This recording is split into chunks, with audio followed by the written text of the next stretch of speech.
Good Shabbos and Shana Tova. I wish everyone to be inscribed and sealed for a sweet new year. Just this morning, my daughter sent me a link to a TikTok video of Miami Boys Choir from 1984. And they're singing this song, Yerushalayim Harim Saviv La Vashem Saviv La'amoy.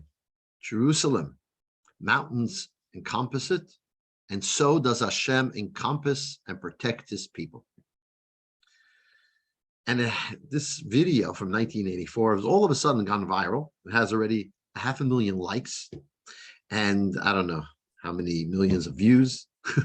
It just brought to my attention how remarkably a positive message can also go viral and really make change.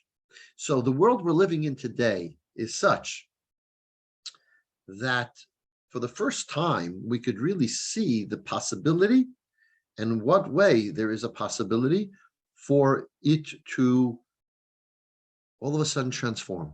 A message can go out, inspire millions, billions of human beings all of a sudden.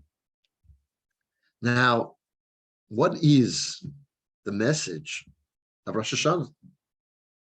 One of the things about Rosh Hashanah is that Rosh Hashanah commemorates the creation of man, not the creation of the world, but the creation of man on the sixth day, because man is the pinnacle of the world. Man is the reason Hashem created the world, and man is the one who's going to bring the world to its ultimate purpose and fulfillment. And unfortunately, not everyone is aware of this. It's a message that has to hit home. My wife was giving a class to some girls, and she asked them, give me a hierarchy.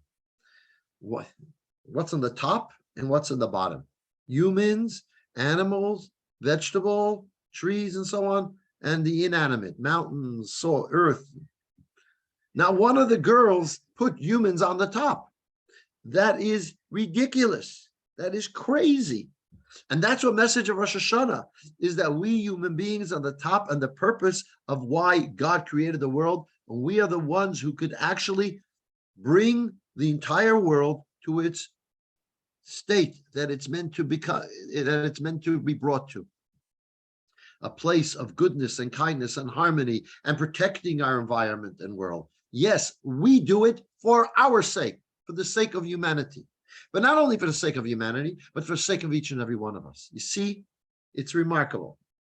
God created a ready-made world. He didn't create Adam and Eve as babies. He created them like 20-year-olds. He didn't create a world billions of years ago so that it developed. He created it 5,783 years ago on Rosh Hashanah. And it was a ready-made world then. So it was as if it would have developed over millions or billions of years. Because what's the point of having a world that is not fully developed? What's the point of creating a world with a baby? Adam is a baby, like babies are today, because he can't bring anything into fruition. He can't achieve anything until he matures. So God creates him initially as a mature person. If that's the case, the question arises, why not create a world filled with people? If you have a purpose and you're creating it for a purpose, and you want the purpose to be, you want people to get stuck into what they're here for right away, create the masses initially. Why create only one couple? And the answer, of course, is that is the message, that the most important thing in the world is the person, and each person has incredible value, infinite value. So as soon as Adam and Eve were created, the purpose of the world could have been come to its fruition. Think about that. As soon as Adam was created, and he brought the entire world to a recognition of the sovereignty of Hashem, to the kingdom of Hashem, that was the ultimate purpose. And what that tells us is that each and every one of us has to see himself as an ultimate purpose. We have to see ourselves as responsible for what Hashem wants to achieve in this world. We're not here by chance, and there aren't many millions of people who could achieve what needs to be achieved for the purpose of creation. Each and every one of us has a mission, and only we can fulfill that mission. But together with that, we're cared for and protected by the Supreme Being, the creator of ourselves and the entire world. That is a very significant, important message of Rosh Hashanah. The one who translated the Chabad Siddur, Rabbi Nissan Mangel, he was one of the youngest people in Auschwitz as a 10-year-old, 11-year-old. And he was somehow or another able to survive. He went through Mengele's infirmaries and so on. A real difficult time that he had. But he survived. And finally, he came to the death march. He must be then a 15-year-old or something of that nature, as he's marching in the Nazi death march. And it was so difficult and so harsh that at one point he was thinking to himself, I'm just going to move out of the line and let them shoot me dead. But as he's walking, and he's already told the person next to him to remember the day so he could tell his family when they should have yard site for him, and where he will die, so likely be buried, so they should know where his body is. But at that moment, he's thinking to himself. He starts thinking to himself. Our story, he remembered his father relating. There was a chassid who came to the Baal Shem Tov. And as he's by the Baal Shem Tov, word comes that his wife is in labor and having a baby. And the Baal Shem Tov says, you should go back home. He says, Baal Shem Tov, it's dark, it's night, and I have to go through the forest. He tells the Baal Shem Tov, I'm afraid to go through the forest. What am I meant to do? The Baal Shem Tov said to him, you go, Hashem will protect you, because a Jew never walks alone. Never walks alone. And that's what Rabbi Mangel remembered, that story. And so as he's walking, he says, I am not alone. Hashem is here with me. Possibly Hashem is surrounding me. He's encompassing me. He is protecting me. And indeed, he survived and achieved an incredible amount in his lifetime. This year was a Shemitah year. This Shabbos is going to be the last Shabbos of the Shemitah year. The message of Shemitah is just that. A farmer whose entire livelihood depended on agriculture stood back and stopped working for a year, relying on Hashem to give him his sustenance for the year. He wasn't worried about anything.